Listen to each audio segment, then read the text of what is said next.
নমস্কার, দীপ্তাস কিচেনে আজকের রান্নায় আপনাদের সাদর আমন্ত্রণ। আজ আপনাদের সাথে শেয়ার করব কিভাবে খুব কম পরিশ্রমে এবং কম সময় দারুণ সুস্বাদু আর মাছ তৈরি করা যায়, তারই গোপন রেসিপি। অনুষ্ঠানে বা বাড়িতে খুব কম সময়ে খুব সহজেই এই রান্নাটি আপনি করতে পারবেন। এর জন্য কি কি উপকরণ লাগছে আসুন দেখি। প্রথমেই নিয়েছি 6 টুকরো আর মাছ আর লম্বা করে কেটে রাখা একটা গোটা আলু।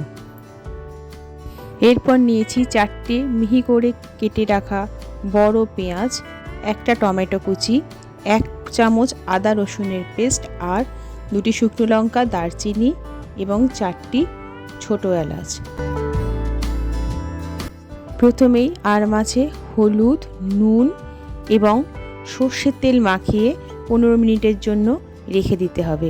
এই সর্ষের তেল মাখালে আর মাছ কম তেল ছিটকোয় যখন আমরা কড়াই ভাজতে দেব। মাছটা এভাবে 15 মিনিট রাখবো। এই অবসরে একটা মশলার পেস্ট তৈরি করব। 1 চামচ হলুদ, নুন স্বাদ মতন, 1 চামচ ধনে গুঁড়ো, 1 চামচ জিরে গুঁড়ো, 1.5 চামচ কাশ্মীরি লঙ্কা গুঁড়ো আর 8 চামচ লঙ্কা বাটা।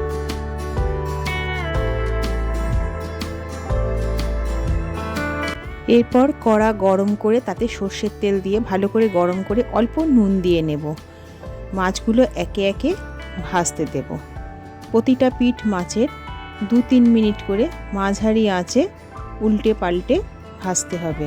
মাছ বেশ লালচে হয়ে এলে তখন আস্তে আস্তে কড়া থেকে তুলে নেব। এইভাবে ভাগে ভাগে পুরো মাছটাই আমরা ভেজে নেব। দেখুন মাছ লাল হয়ে এসছে, আমরা কড়া থেকে তুলে নিচ্ছি। একইভাবে বাকি মাছগুলো ভেজে নেব।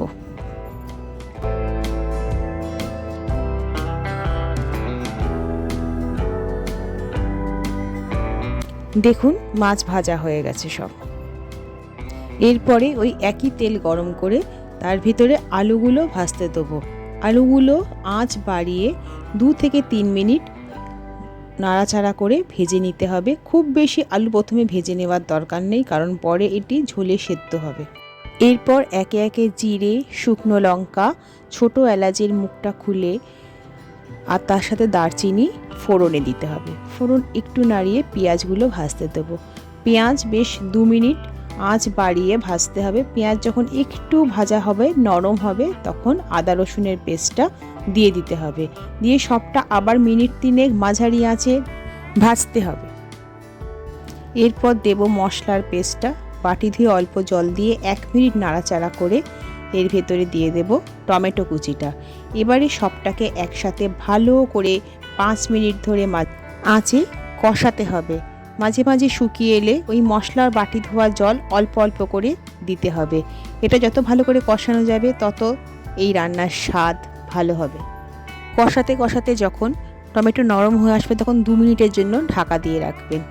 ঢাকা খুলে ভালো করে নাড়াচাড়া করে শুকিয়ে এলে তখন এতে ওই ভাজা আলুগুলো যোগ করতে হবে এবং এই ভাজা আলু আর মশলা আবার মিনিট 2 ভালো করে কষাবেন।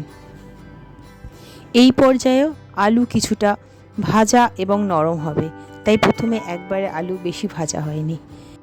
মশলা যখন শুকিয়ে আসবে তখন আমরা এতে জল দেব। যতটা গ্রেভি চাই ততটাই জল দেব, তবে খুব বেশি পাতলা ঝোল এ রান্নার হয় না। গা মাখা আর মাছের ঝাল তো, তাই জল বুঝে দেবেন। এরপর ঢাকা দিয়ে সমস্তটা ফুটতে দেবেন 5 মিনিট।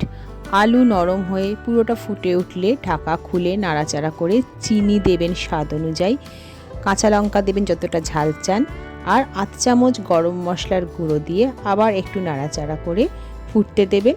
1 মিনিট ফুটলে এতে আস্তে আস্তে ভাজা মাছগুলো যোগ করে দিতে হবে। মাছ যোগ করার পরে খুব সাবধানে মাছের টুকরোগুলোকে উল্টে পাল্টে যাতে একটু ঝোল গায়ে মাখে এবং নরম হয় সেটাকে দেখে নিতে হবে।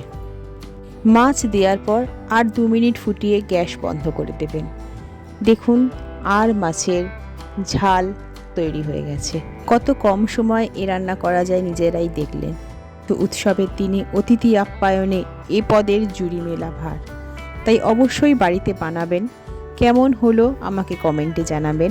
আপনাদের কমেন্টের অপেক্ষায় থাকবো। আমার রান্নাটা ভালো লাগলে একটা লাইক করে দেবেন।